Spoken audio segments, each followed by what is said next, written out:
आशा करता हूं आप सब बहुत अच्छे होंगे। मेरा नाम है सिद्धांत अग्निहोत्री। स्टडी ग्लोस पे आपका बहुत बहुत स्वागत है। दोस्तों, मैं कहीं ट्रैवल कर रहा हूं, इसलिए आज हम पीपीटी पे लेक्चर लेंगे। लेकिन पाकिस्तान, अयूब खान ने ये कुछ डी क्लासिफाइड फाइल्स हैं जिसमें यह साफ हुआ है कि अयूब खान जो पाकिस्तान के प्रेसिडेंट या डिक्टेटर थे, उन्होंने अमेरिका का सपोर्ट मांगा था कश्मीर को एनेक्स करने के लिए। तो क्या पूरी कहानी इकोनॉमिक टाइम्स ने इसको छापा है, हम बहुत अच्छे से देखेंगे। आर्टिफिशियल इंटेलिजेंस का शानदार कोर्स दोस्तों, अब हम 23 तारीख को ये बैच बंद कर देंगे, तो कोर्स को आप अवेल करें, आपको बहुत ज्यादा फायदा होगा। अगर आप एआई सीखना चाहते हैं, वीडियो क्रिएट करना चाहते हैं, प्रॉम्प्ट इंजीनियरिंग, पैसे कमाना चाहते हैं, तो दुनिया का सबसे सस्ता कोर्स है, 800 रुपए का, 1 साल की वैलिडिटी है। डिस्क्रिप्शन कमेंट बॉक्स में लिंक है। तो देखिए हुआ क्या था। 1960 में भारत और पाकिस्तान ने इंडस वाटर ट्रीटी साइन की। वर्ल्ड बैंक, अमेरिका, इन सबका मीडिएशन था। अब हम सबको पता है कि भारत के पास रावी, बीस सतलज और पाकिस्तान सिंधु झेलम चिनाब। आज इंडस वाटर ट्रीटी को हमने सस्पेंड कर दिया है। तो इंडस झेलम चिनाब अब भारत के कंट्रोल में है। हालांकि आप पानी रोक नहीं सकते, लेकिन आगे आने वाले समय में भारत पानी रोक देगा।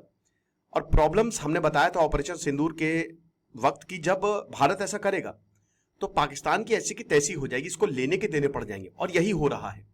धीमे धीमे पाकिस्तान की वाटर क्राइसिस बढ़ती जा रही है। हालांकि आज फ्लड्स आ गए पाकिस्तान में, मतलब आज क्या 2 दिन पहले की बात है, उसमें 300 से ज्यादा लोग मर गए। लेकिन अगर पानी नहीं मिलेगा तो प्रॉब्लम बहुत ज्यादा होगी, और इसीलिए उनके लीडर्स उल जलूल बातें कर रहे हैं। लेकिन प्रॉब्लम क्या है कि 1947 के बाद पाकिस्तानियों ने, उनको क्या लगता है ना, वो डायलेमा में है। स्पेशली जो वहां के पंजाबी हैं, लाहौर में जो जितने भी लाहौरी की, वो बहुत बड़े कि मतलब अभी जैसे इरफान पठान का मैं इंटरव्यू देख रहा था कि दुनिया के सारे मुस्लिमों का जिम्मा उन्होंने ले रखा है और पता नहीं उनके पास कितनी ताकत है। तो उस समय भी उनको यही लगा। 1947 से लेकर 1958 तक, 11 साल तक पाकिस्तान में भयानक अनस्टेबिलिटी रही। 1956 से लेकर 57 तक 4 प्रधानमंत्री आए गए। जवाहरलाल नेहरू का फेमस स्टेटमेंट कि इतनी देर में तो मैं धोती नहीं बदलता जितनी देर में पाकिस्तान के प्रधानमंत्री बदल जाता है। उसके बाद 1958 में जनरल अयूब खान आया और उसने तख्ता पलट कर दिया। वो फील्ड मार्शल था, second field marshal Asim Munir है, और उसमें भी यही बताया जा रहा है कि आसिम मुनीर भी बहुत जल्द तख्ता पलट करने वाला है। ओके, तो इंडस वाटर ट्रीटी हमने साइन की, तो इसको भारत की कमजोरी समझा गया था, है ना। भारत कमजोर है, और 1962 के बाद तो हद ही कर दी, और कश्मीर को एनेक्स करना चाह रहे थे। तो ट्रीटी के साइन करने बाद जुलाई 1961 पाकिस्तान के प्रेसिडेंट अयूब खान अमेरिका जाते हैं।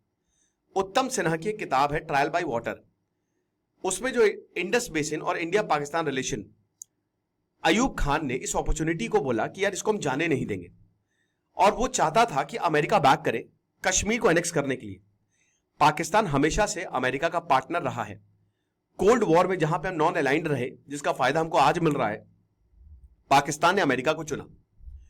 तो उसका आर्ग्यू करना यह था कि अमेरिका अगर हमारी मदद करेगा तो फिर भारत हमसे जीत नहीं पाएगा, है ना।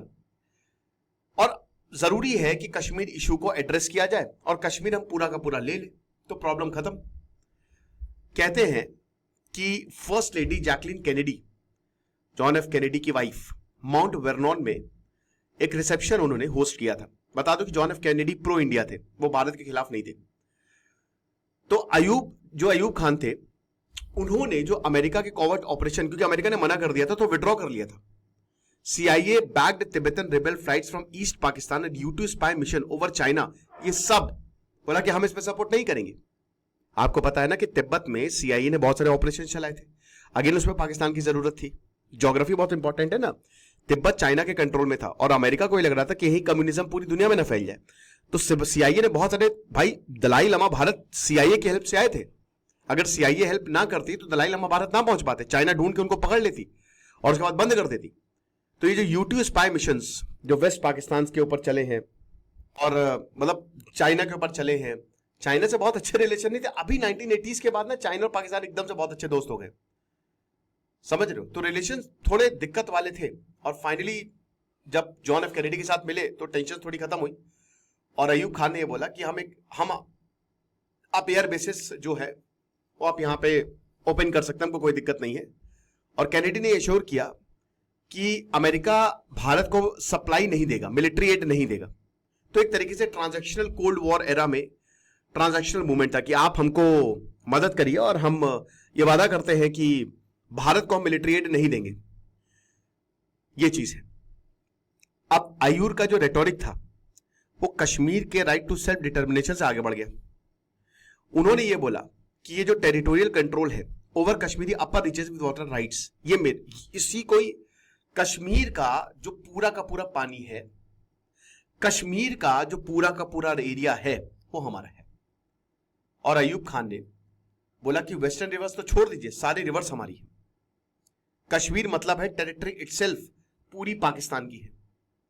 कश्मीर और कैनाल वाटर, ये दो, they are not two problem but एक प्रॉब्लम है, और इसको सिंगुलर अप्रोच के साथ हम पे आगे बढ़ना चाहिए।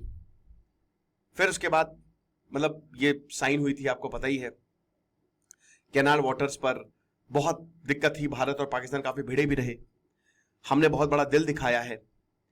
अब देखिए यही 1962 में जब चाइना और भारत का युद्ध हुआ जिसमें भारत जीत सकता था, द वॉर दैट वाज़न्ट, एक शानदार किताब है, मैं बोलूंगा आप उसके बारे एक बार उसको पढ़ लीजिए, आपको पता चल जाएगा कि कितनी बड़ी गलतियां की थी, वरना भारत चाइना को हरा देता दोस्तों, ये बिल्कुल फैक्ट है।